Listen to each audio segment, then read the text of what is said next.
Alors David Gantier, bonjour. Bonjour. Alors, donne-nous ton parcours un petit peu DJ. Alors mon parcours de DJ, il est très original. J'ai commencé dans ma chambre quand j'étais enfant. C'était une passion avec un peu ce laser et une platine à découvrir surtout la funk, Jackson, Kool and the Gang, enfin tous les trucs funk comme ça. On a commencé à faire les booms pour les copains, au lycée, au collège, tout ça, jusqu'au moment où une première soirée officielle, un mariage qui s'est bien passé, qui a donné suite à un anniversaire qui s'est bien passé, qui a donné suite à d'autres prestations comme ça au bouche-oreille. Et on y prend goût. Et voilà, et c'est comme ça que c'est venu. Alors, est-ce que tu as un style en particulier, généraliste ou plutôt, je sais pas... Généraliste, vraiment de tout, avec un petit coup de cœur pour tout ce qui est disco, funk, R&B, mais j'aime bien tout. J'adore Jackson comme j'adore Jean-Jacques Goldman, comme j'adore vraiment tout. Et donc ton public, c'est essentiellement des soirées privées. Essentiellement des soirées privées. Essentiellement des soirées privées. Qu'est-ce que tu aimes dans le fait de faire ça, en fait, dans le DJing en général? Alors, premièrement, une passion pour la musique, et là, aujourd'hui, donner du plaisir aux gens et les voir danser, une soirée réussie pour moi, aujourd'hui, c'est le bonheur. Est-ce qu'il y a un DJ star que t'aimes bien ou que tu admires en particulier? Quand j'étais enfant, j'ai beaucoup halluciné sur DJ Abdel, notamment avec les compiles à l'ancienne, tout ça, j'aimais bien. Est-ce qu'il y a un morceau, alors j'ai marqué morceau déclencheur, mais est-ce qu'il y a un morceau vraiment où tu t'es dit j'adore ce truc là, ça me donne envie de faire ça? Oh oui, je me rappelle. Oliver Shelton, Get On Saturday Night.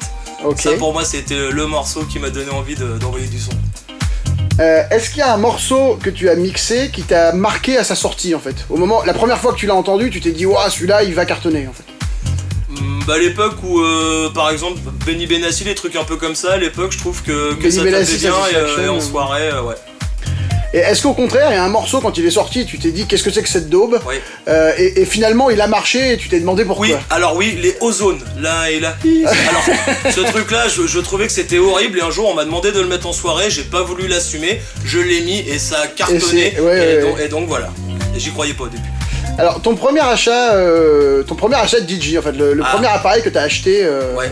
Oui, je me rappelle, c'était donc c'est mes parents qui m'avaient fait ce plaisir-là, mes premières enceintes, donc c'était une entrée de gamme, je sais plus, des American DJ avec le petit ampli Stageline et puis c'est déjà pas mal, hein, voilà, et puis c'est mieux que les trucs Ibiza. Et puis c'est parti comme ça. Qu'est-ce que tu utilises aujourd'hui? T'en es où au niveau de ton matos? Alors aujourd'hui matos, au niveau matos je commence à être content. Là niveau sonorisation j'ai du HK Audio, système HK Audio. Niveau micro on commence à avoir du Shure. Enfin voilà, ça se fait gentiment et à mon niveau. Alors ta meilleure soirée, ton meilleur souvenir de soirée? Il y en a plein, mais une anecdote bête comme ça, une fois des gens qui m'appellent pour un baptême, on est 28 personnes, je dis écoutez 28 personnes, on va peut-être pas prendre un DJ, puis au final on a fini à 7h du matin et ça a dansé terrible, avec moins de 30 personnes. Alors ta pire soirée, ou ton pire souvenir, je sais que t'as aussi beaucoup d'anecdotes, mais oui, y en a un truc comme ça qui te vient... Pire souvenir, allez, bon, on va dire que ça danse pas comme on l'espère. Oui, voilà. Oui, forcément. Ouais. Est-ce qu'il y a un morceau en ce moment que tu aimes particulièrement? Allez, en ce moment, c'est pas original ce que je vais dire, mais en ce moment, OMI, Cheerleader, ça met la patate, ça fait danser. Ouais. Et tes projets pour l'avenir? Mes projets pour l'avenir, que je continue à m'amuser, et puis que ça tourne comme ça. Super. Alors maintenant, je vais faire un petit bonus, juste, je te donne un style de musique, je te dis un style de musique, et tu me dis comme ça, du tac au tac, le morceau qui représente pour toi le mieux... La dance, allez on va dire Gala, Free From Desire. Électro, allez, histoire de dire Mondotech, à l'époque je trouvais que le tempo était lourd. Tous les gros morceaux à Dr. Dre, Snoop Dogg, tout ça qui passent bien en soirée, qui sont festifs, qui font danser. R&B, allez Mary J. Blige, Family Affair. Oliver Shelton, Get On Saturday Night. Allez, allons-y pour un Daddy Cool des Bonhommes.